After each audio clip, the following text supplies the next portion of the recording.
la sesión. Pues muy buenas tardes, me da mucho gusto saludarlos, ver caras conocidas, escucharlos nuevamente. Creo que a todos los del grupo he tenido el gusto de trabajar con ustedes ya en sesiones anteriores, en materias anteriores, y me es grato estar con ustedes en esta última grada, en este último escalón que vamos a motivarnos para concluirlo.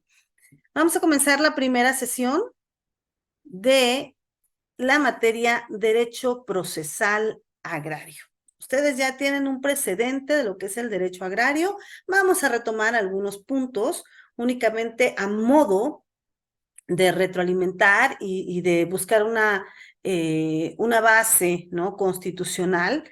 El derecho agrario o el derecho procesal agrario más bien está regulado por la ley agraria y su fundamento constitucional es el artículo 27 y también el artículo 2 de la Constitución Política de los Estados Unidos Mexicanos. Si hay alguna duda, por favor, levántenme la manita y les damos el uso de la voz. Ahora, vamos a entrar en materia. Una definición de derecho agrario.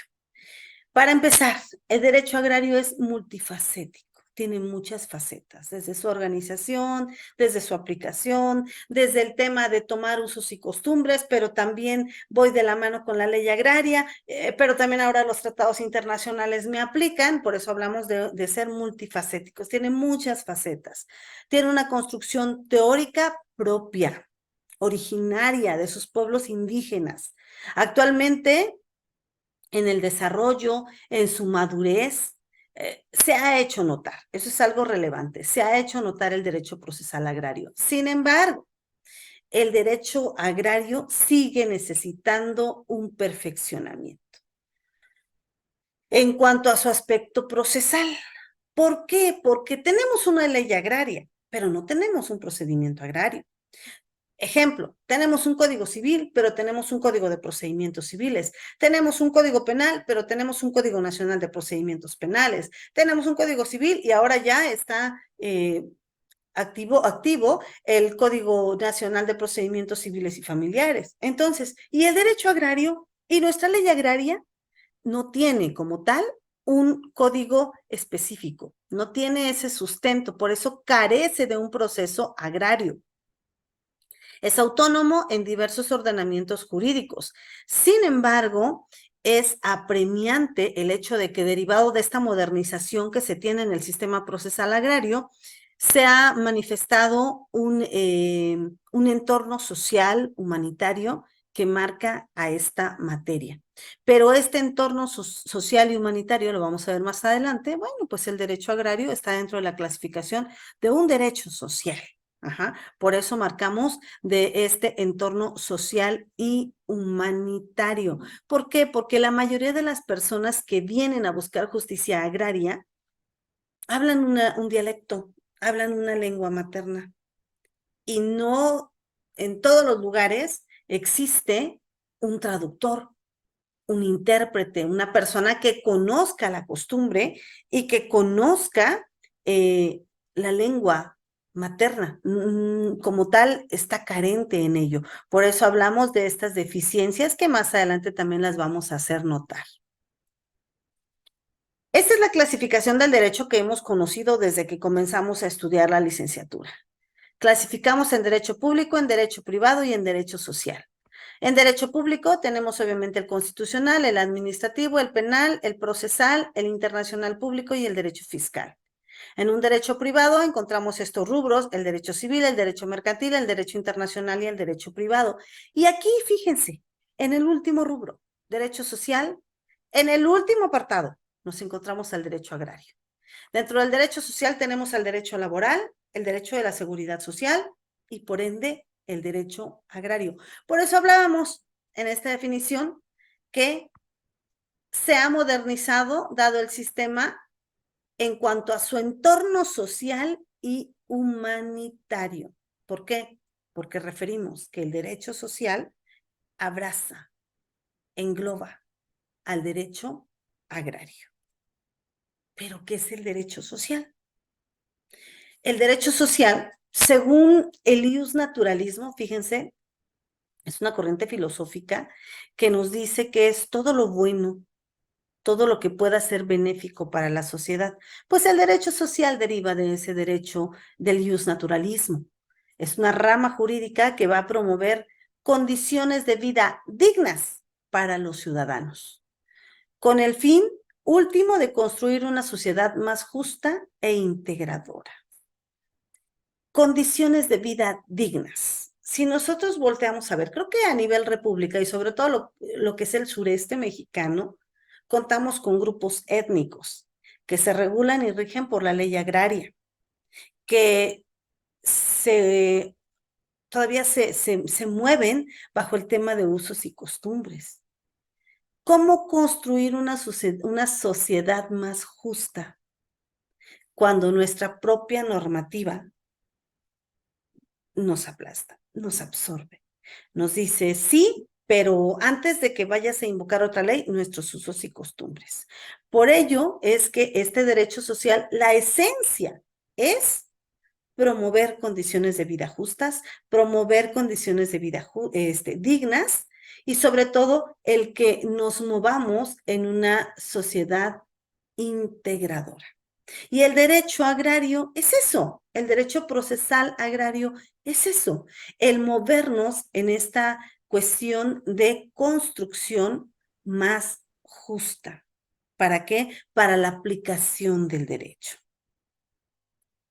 Bienvenido, Alejandro. ¿Qué factores? Gracias, gracias, maestro. Perdón. No se preocupe. ¿Qué factores concurren en la integración del proceso agrario? La materia procesal agraria. Si nosotros hablamos de la legislación procesal agraria, ¿qué teníamos en la época precolonial? Es decir, antes de de que España nos conquistara. ¿Cómo vivíamos? Dos clases sociales, la clase alta y los esclavos, la clase baja. Los esclavos, ¿cuál era su labor? Trabajar en el campo para traer la comida, para traer la vianda a las mesas de sus emperadores. Viene la colonización, viene la colonia. ¿Cambió el estatus? No, al contrario. Creo que fue mucho más denigrante. ¿En razón a qué? A que estos esclavos, bueno, pues ahora van a ser nuestros esclavos, ¿no? Según los españoles. Marca la vida de la cuestión agraria. Realmente, si nosotros nos remontamos a la historia del derecho mexicano, pues nos dedicábamos, nuestros ancestros se dedicaban al cultivo, se dedicaban a las cuestiones agropecuarias. O sea, ya existía una materia agraria sin que se hubiera dicho, ¿no? Casi, casi, dímelo sin que me lo digas, pero finalmente estábamos ahí en materia agraria.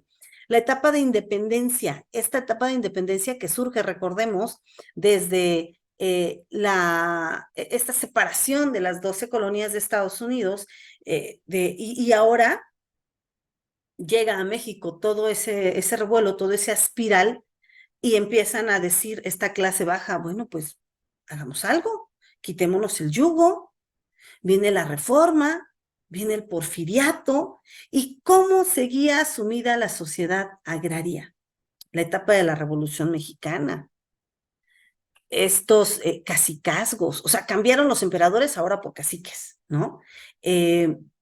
No había un derecho laboral, que como lo vimos en un inicio, es parte de este proceso de un derecho social.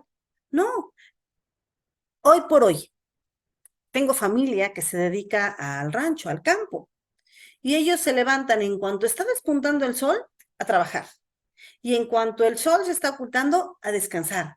Imagínense, esa era la actividad primordial que ellos tenían. Entonces, obviamente, en esta etapa de revolución, dicen, vamos a tomar las armas, vamos a luchar por nuestra independencia, queremos mejor calidad de vida, queremos apoyo por parte del gobierno, voltéennos a ver, si nosotros no trabajamos, ustedes no comen, si nosotros no cultivamos, no cosechamos maíz, frijol, arroz, ustedes no comen, si nosotros no sembramos plantitas, no hay para las tlayudas. O sea, ¿sí me explico? Prácticamente estamos en un todo. Y esta etapa de la revolución es la que también viene a marcar un parteaguas en materia agraria. En 1917, esa constitución que tenemos vigente actualmente ya hace énfasis y maneja nuestro artículo 27 constitucional, que es de donde deriva la ley agraria, la actividad agraria, el artículo segundo constitucional, porque muchas veces hablamos nada más del 27, no, pero hay que hablar del segundo, porque la mayoría de personas que se dedican al campo, lo decíamos, hablan una lengua materna, ¿sí? Y por tanto necesitan de un traductor, necesitan de personal capacitado que pueda darles ese apoyo, porque luego estamos a señas, únicamente tratando de darnos a entender. Más cuando llegan al Tribunal Agrario, a la Procuraduría Agraria. El factor sociológico, que era una realidad jurídica del problema agrario, eran dueños de sus terrenos, pero a la vez no, porque tenían que trabajar para los caciques, trabajar para los terratenientes, el derecho procesal agrario como instrumento de la reforma agraria. Obviamente, viene este hartazgo social y comienza a darse una exigencia porque se voltee a ver a estos grupos llamados minoritarios.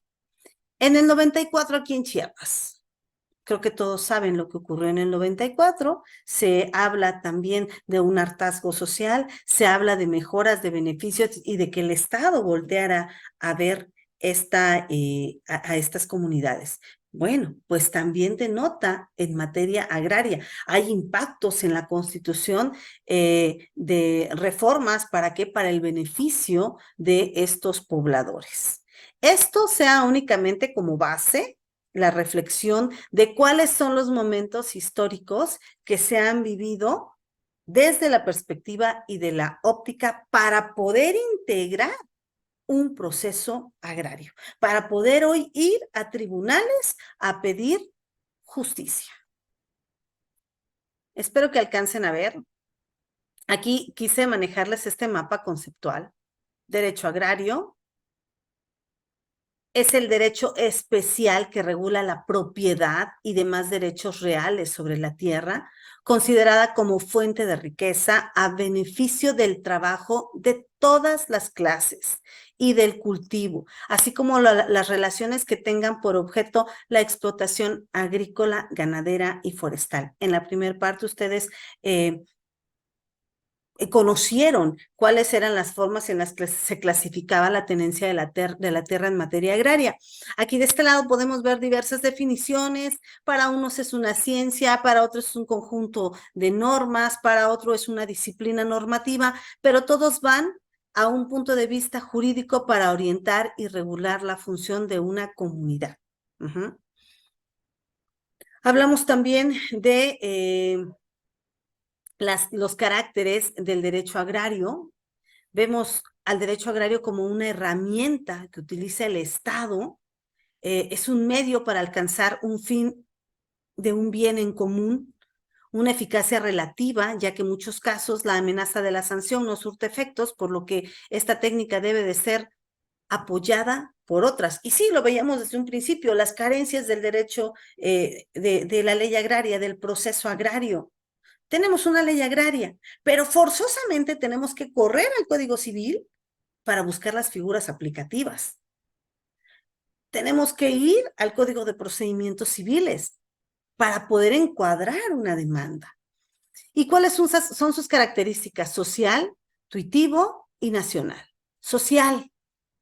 El carácter social del derecho agrario se expresa en la relevancia reconocida en favor de un grupo social frente al interés individual. Y lo veíamos hace rato en su clasificación.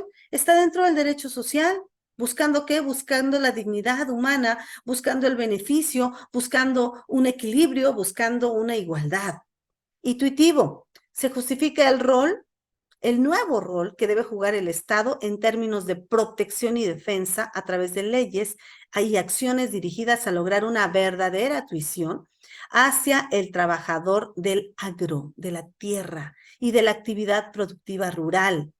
Es nacional, en razón a que tiene una óptica y connotación, se origina y fundamenta en el respeto de las tradiciones, usos y costumbres. He ahí, señores, inmerso el artículo segundo constitucional, valores culturales y la propia idiosincrasia del campesino. Aquí hablamos también de esta clasificación del derecho agrario. Vamos con el ámbito, solamente se objeta el derecho rural, es prácticamente aquel que se maneja en comunidades, los recursos que nosotros podemos llegar a tener, las fuentes directas, las fuentes indirectas, las fuentes directas, obviamente nuestra ley agraria, nuestra costumbre. En fuentes indirectas vemos también esta elaboración de una nueva ley mostrando hábitos vigentes en cuanto a esta autonomía del derecho. Esto es, a grosso modo, una radiografía de nuestro derecho agrario. Características y deficiencias. Dentro de las características ya las vimos aquí, social, tuitivo y nacional. Pero ¿cuáles serán sus deficiencias? Lo comentábamos hace un momento. No tienen una ley propia. La ley agraria les queda de ver en cuanto a figuras jurídicas. Y en cuanto a proceso, ni se diga. No hay un código de procedimientos agrarios. No, hay un código de procedimientos civiles, que es el que nosotros tenemos que tomar para implementar nuestra acción. Porque dentro de la ley agraria nos da de una manera muy general definiciones, conceptos, figuras. Es más, en la segunda parte de la ley agraria, cuando nos habla de los juicios agrarios, sí nos dice cómo debe de ir la estructura. Y creo que a alguno de aquí les di procesal civil, desde nuestro proemio, prestaciones, hechos, pruebas, derechos, ratificación. 6 puntos primordiales y esenciales que yo les dije que les iban a servir para todas las materias. Y no es no es normativo, vaya, también para la materia agraria. Claro que aplican esos 6 puntos, pero forzosamente tenemos que correr. ¿Para las pruebas? ¿Qué tipos de pruebas? Bueno, vámonos a lo que dice el 297 del Código de Procedimientos Civiles, porque ahí nos va a decir cuál es el catálogo de pruebas que nosotros podemos traer. Y el fundamento legal, híjole, y si es un reivindicatorio, híjole, y si es en materia penal, un despojo, forzosamente tenemos que correr al Código Penal. Forzosamente tenemos que buscar el procedimiento en un Código Nacional de Procedimientos Penales, ¿ok? Entonces, esas podrían ser nuestras deficiencias, que tenemos que allegarnos de diversa normativa para poder aplicar nuestro derecho. La jurisdicción, wow, este es otro punto que cada vez que yo lo toco digo, hay comunidades, no sé en donde ustedes, bueno, creo que Elsa, Valeriano es de aquí, Alejandro, no recuerdo de dónde sea, creo que también es de aquí de Chiapas, de San Cristóbal. Sí, es correcto, maestra, aquí de San Cristóbal, O de sea que la Chiapas. única extranjera es Adalita, que es nuestra vecina de allá de Oaxaca. Pero imagínense, imaginémonos la comunidad más alejada, que también se rige en cuanto a la ley agraria. La jurisdicción, ¿sabes a dónde tienen que ir? Tienen que buscar su cabecera. Tienen que ir viendo quién es el que puede. Primeramente, sus órganos internos, que más adelante los vamos a ver, que en cuanto a materia de jurisdicción son los más rápidos y los más eficaces para poder actuar en ese momento. Pero si no, y si tiene que ir a realizar una demanda, ¿sabes hasta dónde tienen que moverse aquí en Chiapas? Tuxtla Gutiérrez. Creo que Tapachula también tiene un apartado. Pero Tuxtla Gutiérrez, que es nuestra capital, hasta allá tienen que ir a decir, ya fui con el comisario de Gidal, ya hablamos con él, ya en asamblea tomamos acuerdos, le dijimos que nos entreguen nuestra tierra, que es nuestra parcela, que tenemos un título parcelario, que tenemos una cédula parcelaria, pero como tal, no nos lo quiere regresar. Y ya hablamos, ya hicimos acuerdos, ya vino el juez de paz y conciliación, ya llevamos a cabo la audiencia, pero simplemente no puede. Entonces, ¿qué tenemos que hacer? Ir y caminar y desgastar a estas personas que obviamente tienen poco recurso para poder llegar. Aunado a ello, no tienen para pagar un abogado. Ahí sí se cumple lo que refiere la Constitución. Y si no tiene un abogado, póngaselo, ¿no? En materia agraria sí es. Y tienen que venir y tienen que enseñarles y tienen que en muchas ocasiones corregirles la plana, porque ya llevan escrito una demanda, pero como tal, si hay deficiencias, entonces hay una suplencia de la deficiencia en materia agraria. Eso lo he visto únicamente en materia agraria y en cuestión de amparo cuando hay menores de por medio. Jurisdicción agraria. estará a cargo de los juzgados agrarios, el Tribunal Superior Agrario y la Corte Suprema de Justicia, conformado por funcionarios que además del personal de costumbre, lo integran topógrafos e ingenieros agrónomos en cada provincia o comarca indígena. Se establecerá un juzgado agrario. Falso, no hay. Y en aquellos en donde no existan tribunales agrarios, los procesos estarán a cargo de los tribunales civiles bajo la nueva legislación agraria. Sí, pero para que salgan a San Cristóbal. Y de pronto sí te lo pueden recibir y te van a decir, ¿sabe qué? Sí se lo recibo o no se lo recibo y tiene usted que ir a Tuxtla Gutiérrez. Muévase para allá, porque recuerden que el derecho se maneja en competencia y en...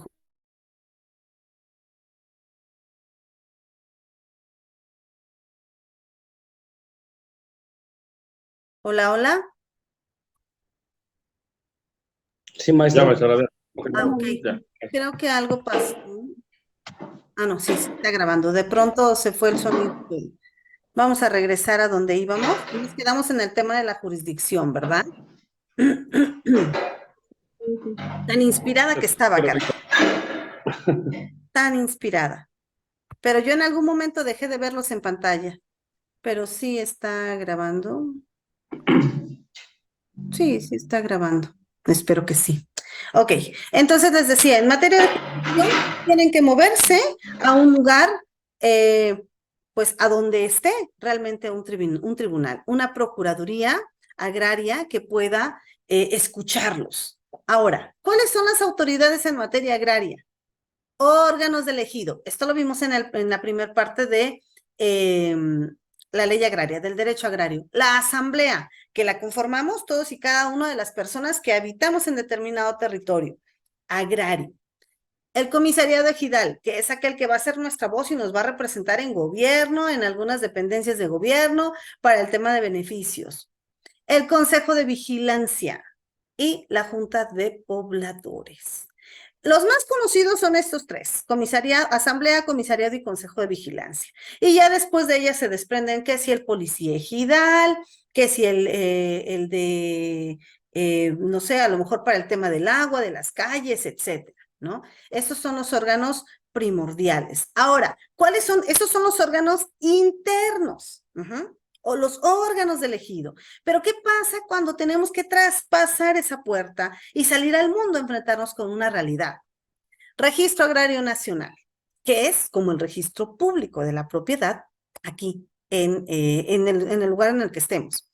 Él va a tener el conteo de todas las personas que son propietarias de sus parcelas, de sus solares. Y si es como un listado, vaya, de quiénes son los que son propietarios. Recuerdo que cuando estuvo Vicente Fox como presidente de la República, él se dio a una tarea muy humanista de poner en orden a muchas personas que nada más tenían la posesión, pero no tenían la propiedad, es decir, no tenían un documento que lo avalara. Por ahí dicen que no fue tan humanista porque ahí aprovechó también a él arreglar muchas cosas dentro de sus propiedades. La Procuraduría Agraria, que es como la Procuraduría de aquí de Justicia, ¿no? O sea, a ver, vamos y tocamos la puerta para que nos apoye y nos ayude con alguna cuestión de algún delito.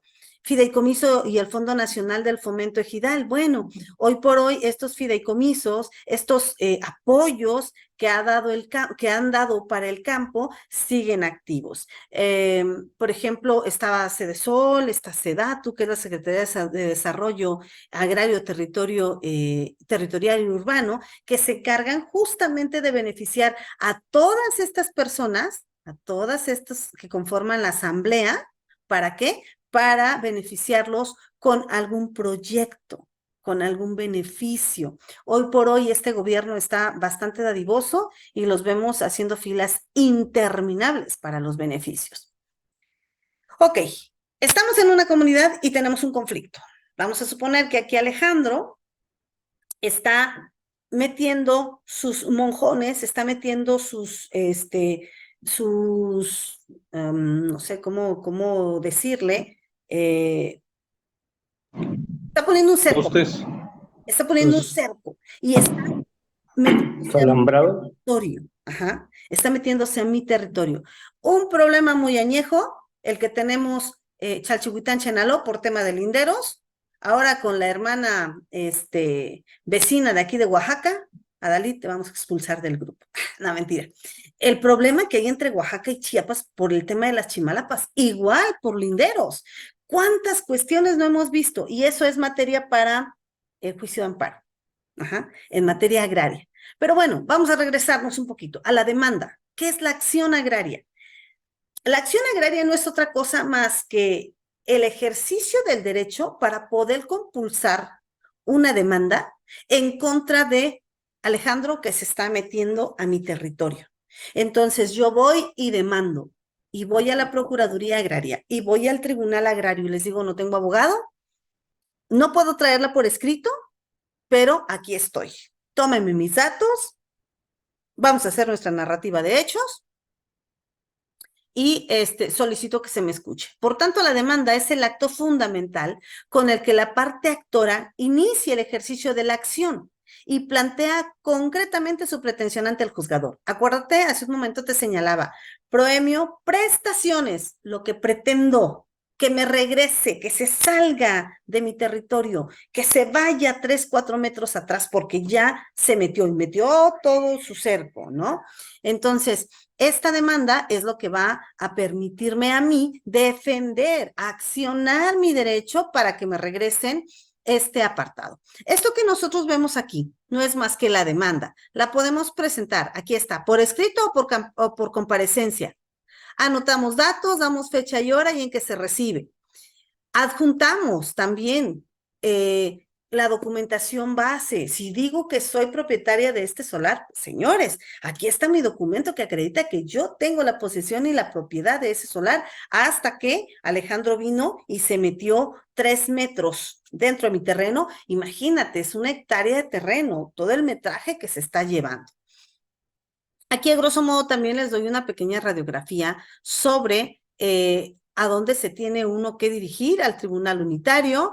Vamos a Oficialía de Partes y ahí presentamos por escrito nuestra demanda. Esta recae o se turna a la Secretaría de Acuerdos para que se analice el tema para ver si es competente o no. Si es competente, se examina la demanda, se admite y continuamos con el procedimiento. ¿Cuál es el procedimiento? Que mandan a llamar a Alejandro y que le digan, Alejandro, Adela está diciendo que tú te metiste tantos metros a su terreno, así que por favor, ella maneja estas medidas y colindancias dentro de su cédula parcelaria. ¿Qué tiene usted que decir? No es de que, ay, sálgase ahorita, no, él tiene también el derecho de contestar la demanda, ofrecer pruebas, pedir a lo mejor un peritaje en agrimensura, pedirle que vayan y que midan y que vean que en efecto él está en su derecho o soy yo a la que le asiste la razón y el derecho.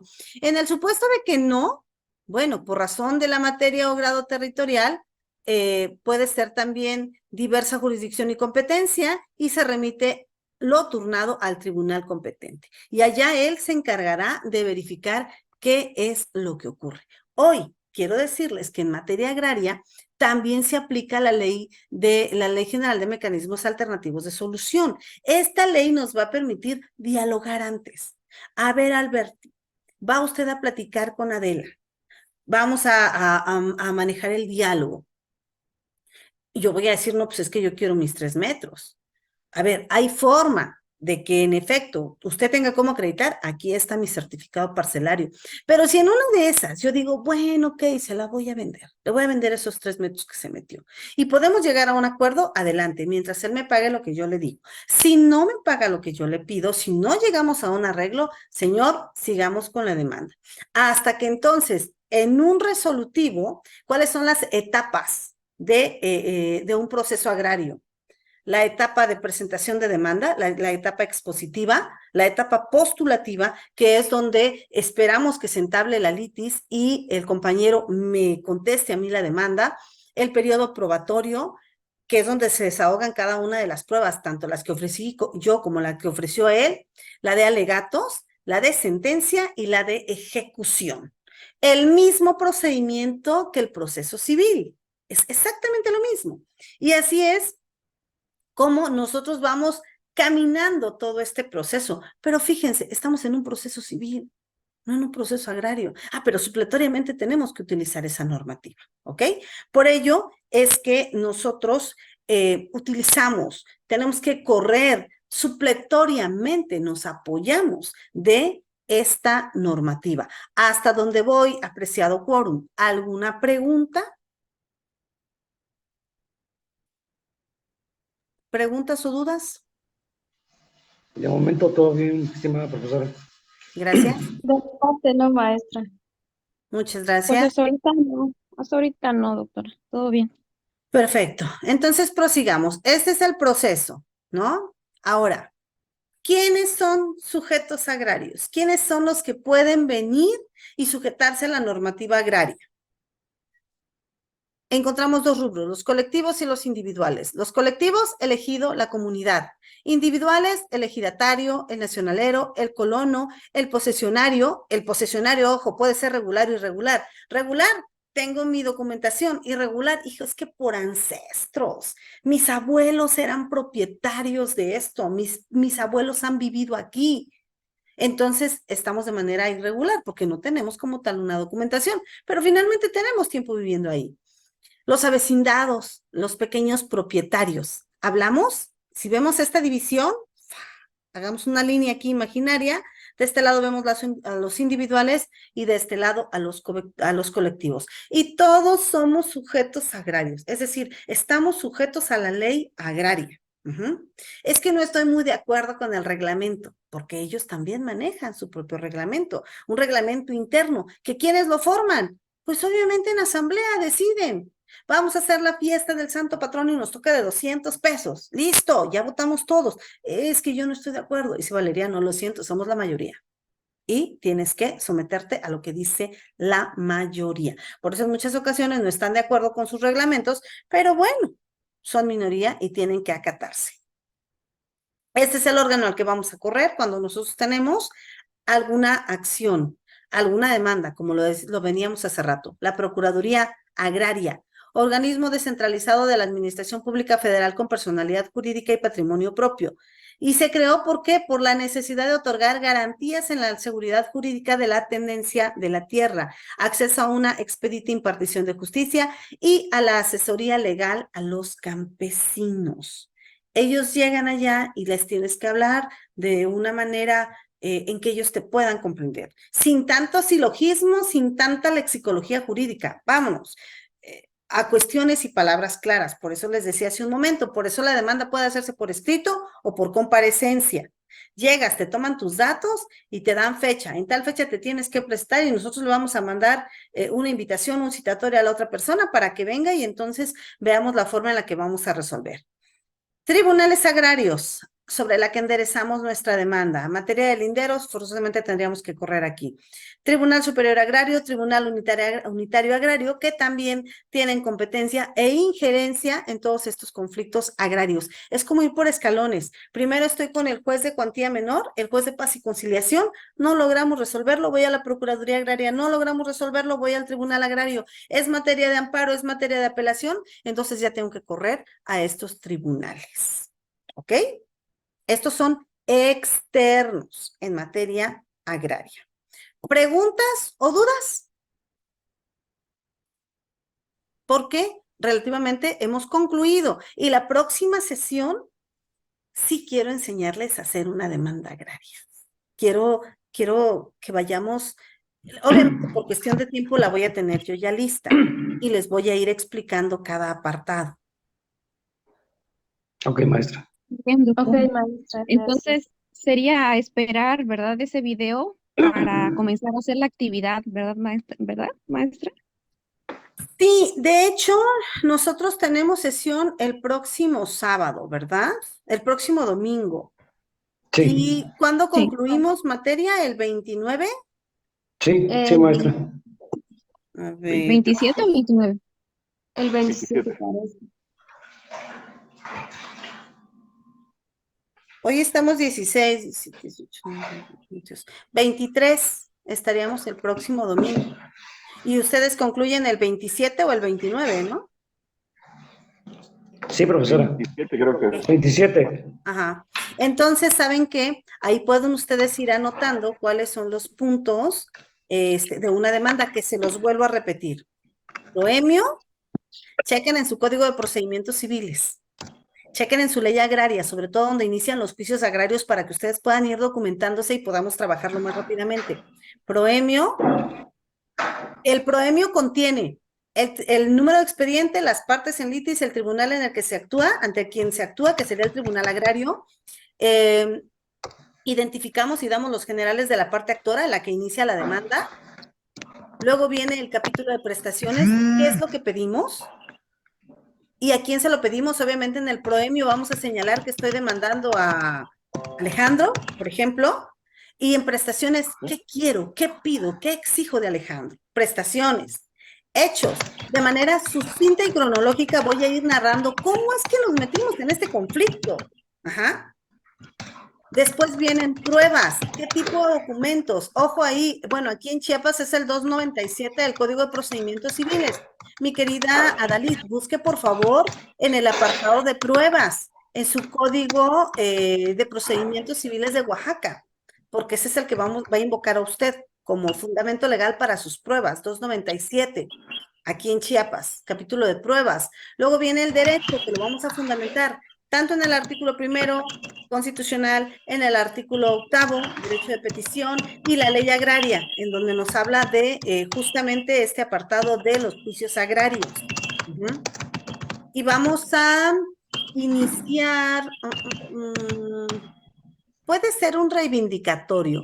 Recuérdenme, por favor, que se los pase por mensaje el fundamento legal, porque ese justo lo estamos trabajando ahorita nosotros de manera presencial. Entonces nos vamos a ir con un reivindicatorio. Y les voy a contar la historia para que la vayamos armando. Adalid recibe terreno, recibe una parcela por parte de su papá. Y Valeriano no se la quiere entregar, que también es hermano de Adalid. Valeriano se posesiona de la tierra y no se la quiere entregar. Y Adalid tiene que iniciar un juicio reivindicatorio. Y así vamos a crear la historia. Así que por el grupo, Valeriano va a mandar su nombre completo, su domicilio, su edad. Y eso lo vamos a tomar como base. Adalid, usted también hágalo conducente con esos mismos datos para que podamos trabajar el proemio. Tranquilo, Alejandro, ya vi que se estresó y se agarró la cabeza, ¿no? Vamos con calma, lo vamos a ir entonces, poco a poco. Al grupo mando nombre completo, domicilio y edad. Nombre completo, domicilio, edad. Okay, número de teléfono. Adalid, usted va a hacer lo mismo y me va a señalar un domicilio para oír y recibir notificaciones. Por cuestión de territorialidad, de jurisdicción y de que somos mayoría, vamos a poner un domicilio de aquí de San Cristóbal. ¿Sale? Y si quiere, bueno, es que sí me encantaría, Adalid. No, ¿sabe qué? Mejor ponga el de Oaxaca. Y ni modos, vamos a tener que, como la demanda va a ser propia, va a ser para cada uno, ustedes los de aquí de Chiapas van a invocar su fundamento legal de Chiapas y de Oaxaca va a invocar su fundamento legal de Oaxaca. Descárguese ahí su código civil y su código de procedimientos civiles. Y les digo que un reivindicatorio porque ya tengo el artículo, entonces me es más fácil compartírselos. Voy a mandarles por WhatsApp una demanda para que vean que lo estoy apoyando, pero no lo vayan a decir. No vayan a decir y va a quedar todo grabado, ¿no? Les voy a mandar ya una estructura para que ustedes la vayan trabajando. ¿Sale? Sí, profesor, está bien.